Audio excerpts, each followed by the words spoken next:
There's been, over the last couple of months, there's been a lot of concerns from some West Valley cities, Palm Springs, Cathedral City, about COD commitments to continuing education in the West Valley. It's something that's been underway for years, planning, developing some of these projects. Since you've come in, there have been some changes in some of these projects. So I thought I would just, try to get an update on the story that we ran last month, so we can kind of keep our viewers apprised of what's going on, or maybe what's not going on, or changes in the direction. As far as the city of Palm Springs and Cathedral City, they both thought that they had pretty firm commitments to specific campus type projects, the Roadrunner Automotive program in Cathedral City and the College of the Desert West Valley campus. And now they're hearing that there's not that commitment. There's a commitment, but no specifics. That's the theme I'm hearing from the people I'm talking to. There's the commitment still, but no specifics. Is COD still committed to West Valley education?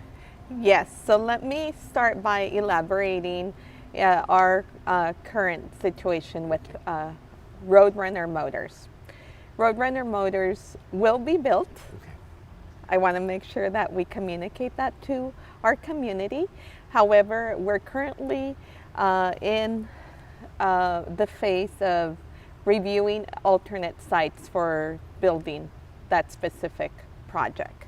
And the reason is that the current site where it was slated to be built on, we have estimated an increase of almost 70% in expenditures. Mm-hmm. I want to make sure that I clearly state that we are committed to serving this community. I take my role extremely seriously. I've only been here 4 months, mm-hmm. and trying to really understand how we decided specifically when selecting that site, because there was, I believe, assumptions that it would be difficult to build just based on the location, a slope, and so forth. So we are committed. Mm-hmm. The board will have an opportunity to select a site, including the one that it was slated to be built on. I want to make it clear, I personally don't recommend that Roadrunner Motors is built there. Mm-hmm. Why? Because I take the responsibility of managing the funds that the community has entrusted in us, mm-hmm. very seriously. And you do expect inflation costs when it comes to construction, but not 70%, yeah. or greater. Yeah. And what will happen next is, so the board will eventually, hopefully by June, take action in a public meeting on whether it's built, Roadrunner Motors is built on the current site, even with the obviously expenditure rise, which is tremendous.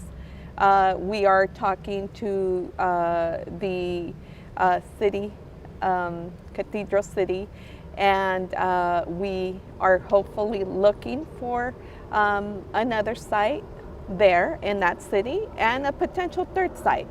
And this is preliminary. No site in addition to that one has been identified. We are reviewing definitely sites that were provided by the city of Cathedral, but I also want to mention that there's a possibility that the third site would be considered by the auto corridor located on the I-10 in Indio. Okay, so it would not necessarily be a West Valley location, this potential third location, because one of the concerns that they've expressed is that an educational opportunity out there, they're lacking. There's a number of educational opportunities here in Palm Desert, serving the Central Valley, Indio serving the East Valley, but nothing in the West Valley to serve, especially a need as automotive. They've given you guys it's a 12 proposed locations. Yes. Some of them look pretty good to me, but they've said that they've been told that even if they come up with the perfect site, it still might not be built in Cathedral City. Well, that would be the board's decision. And okay. And I'll, from my stance, as long as I provide them the information, then the board will make a decision and I'll follow their direction. And in regards to West Valley, it's important to highlight that we currently have a temporary site in Palm Springs. Mm-hmm. We are serving the community. I understand that it is a small site, but we are serving students there. And in regards to Palm Springs, we are committed to build. Yeah. That was, and well, A we're permanent location. Jumping around a little bit, but like I'm looking here, like this is the November 11th capital projects report, and right there, I mean, it's saying for the Palm Springs campus, it's part of the planned projects. It's like a $350 or $345 million. Yes. Like they thought they had a commitment for this, but they're saying now that there's not a commitment for this. Well, where we're at is I am reviewing all planning information. Once I review that, and if there's additional planning analysis that needs to be completed, it will be completed, and then we'll move forward with building there. We will build in Palm Springs. May it look different? Possibly. Is it going to be a $345 million campus, or is it going to be something smaller? Well, I haven't made that determination yet. And Jeff, But they thought they had a commitment for a $345 million. I mean, they thought it was a done deal, that it just needed to be designed and built. Well, I could tell you when I came here, I thought that project, just coming from the outside, that it had already been approved by the Division for State Architect. At that point, we build. We're far from having our planning completed to get close to submitting for an approval from the Division for State Architect. That's something else that the cities were saying, that they heard that they thought it was ready to go and being done, that you said the same, that you thought it was going and ready to be done. Who dropped the ball? Well, it wasn't me. That's fine. Was it the past COD president? Well, I don't know where, frankly, I'm trying to understand this. I'm truly trying to understand how we got here, especially when the community, I recognize they've been waiting so long. I recognize that commitments were made to them. I do. And obviously I want to fulfill them, but I also have to fulfill my responsibility. There's an ethical and moral, obviously, principles that drive my decision making, and I'm going to obviously do what I need to do to make sure that I'm providing the recommendation to the board that I know we have done our due diligence to serve the community well, to do what's best for students. When would you like to see a West Valley campus, something new in that mall that's been, you've spent money already demolishing the mall, taking out the Jack in the Box. How soon in an ideal world would you like to see a campus go in Palm Springs? Well, I would love, obviously there was a commitment that it would be completed by 2025. Frankly, I don't foresee that's going to happen. If we could see something no later than 2027, I would really like that, and hopefully 2026. But frankly, that date is to be determined. But you're asking me, when would I like to see it? No later than 2027. So you do want to take action, aggressive actions, to continue with West Valley education? Definitely.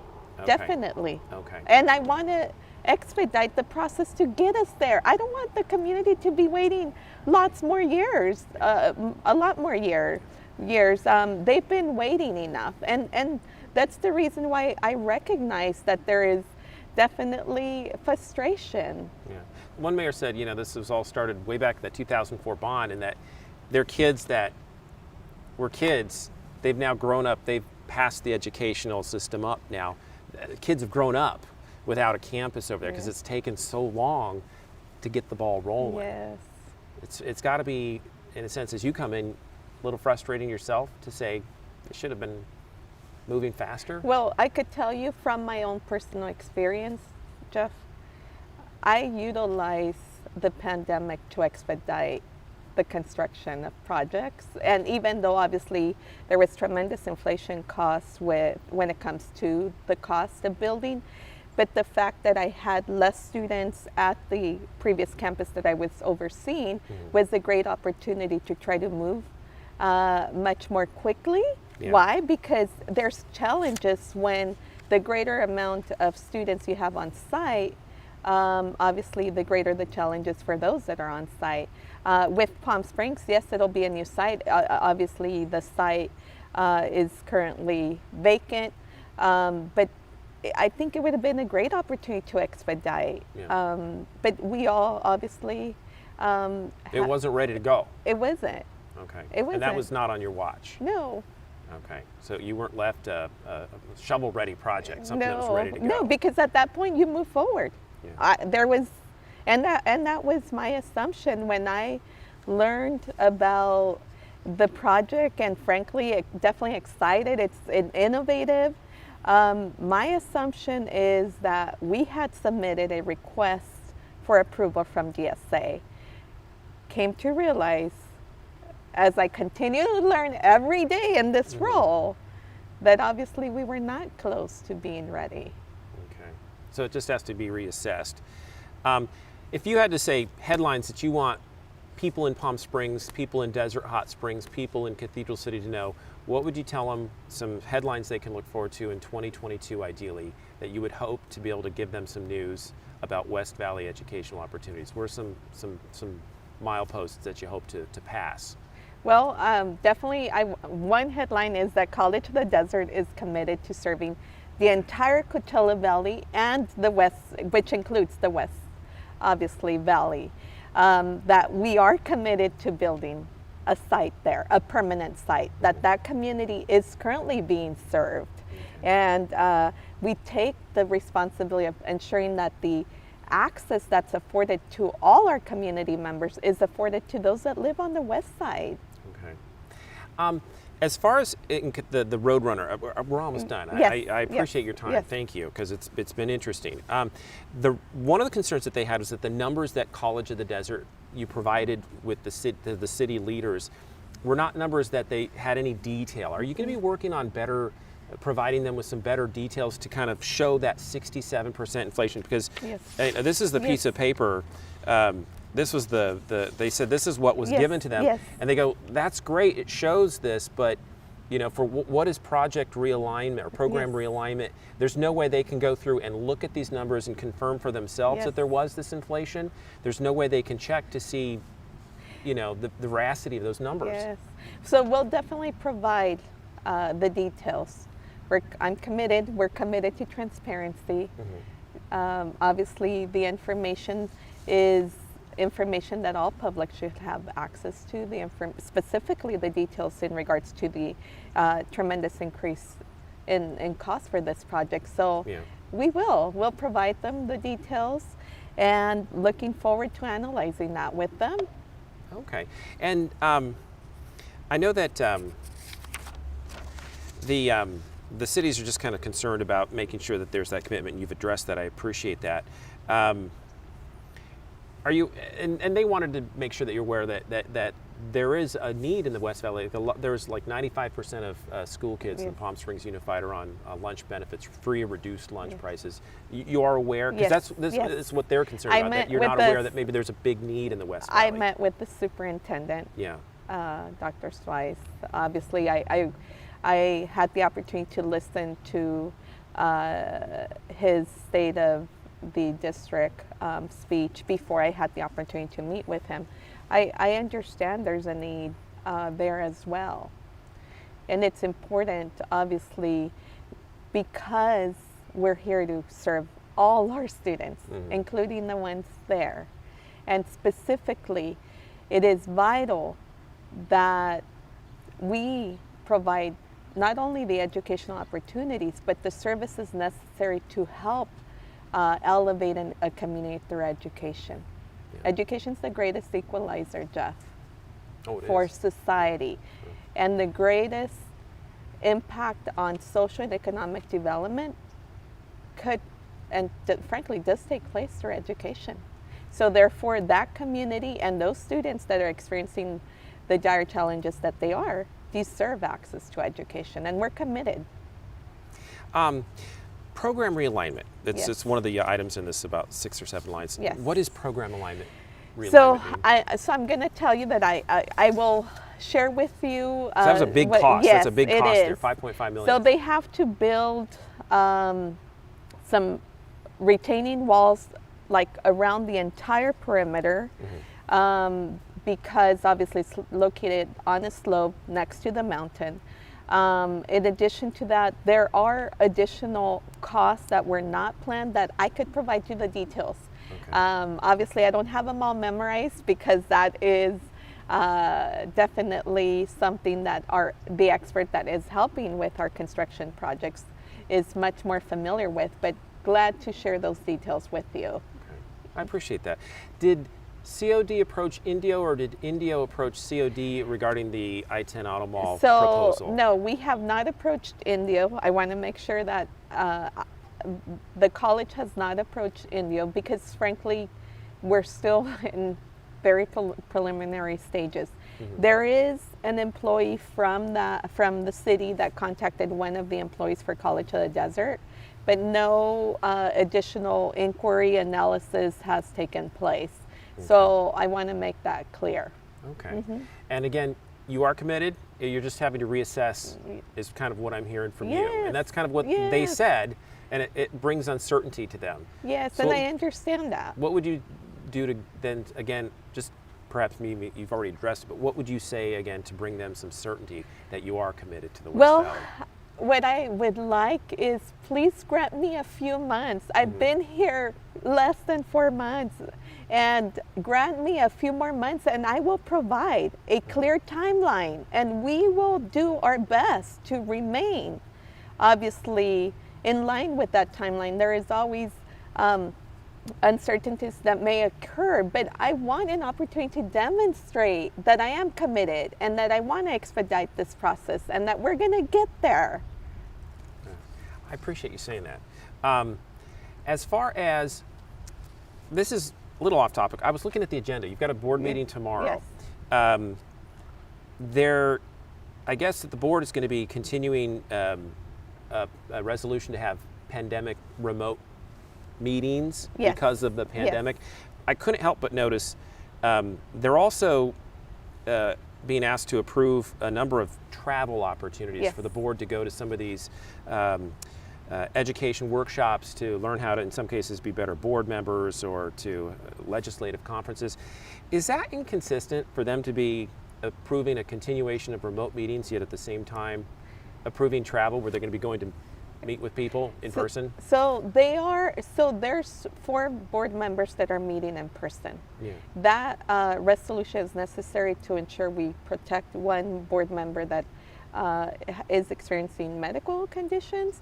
And it's important that we provide a virtual opportunity for that board member to participate, to ensure obviously his well-being. And it is also important, as we've learned through this environment, that because we now are able to transmit our board meetings virtually and have community members participate virtually, there's greater access, Jeff. So it is important to state that most of them are here in person, and we will continue to meet in person. And when it comes to the conferences, they do require vaccination verification. Okay, so it's not inconsistent. You're saying it's to protect a particular board member who doesn't want to be in the group there. So that board member, it would be unsafe. That board member, safe to say, wouldn't be traveling to any of these conventions then? No. Okay. Anything else that you want to say before we wrap up? I appreciate your time. Well, I just want to say thank you to you, to the community. I feel privileged to serve in this role. I have a major responsibility. However, at the end of the day, I'm here to serve students. I'm here to serve the community. And I look forward to working with everyone. And I ask for an opportunity to do that, for an opportunity to demonstrate my commitment. I appreciate it. And again, one last thing. Do you have any other documents that would be a little more detailed on this right now, as far as the Roadrunner Motors and the overruns? I think we could get those for you before you leave. Okay. Yes. Cool. At a minimum, the description of the $5 million increase. Yes. Okay. Yeah, because that's one of the things that they were just concerned that like we see this, but we don't see the nuts and bolts underneath. So that would be awesome if Yes. I could get that. Thank you so much. And I think we're good, guys. Maybe I know that sometimes they like to get a shot of us walking together yes, through the courtyard. You've got a beautiful courtyard too. And the fountain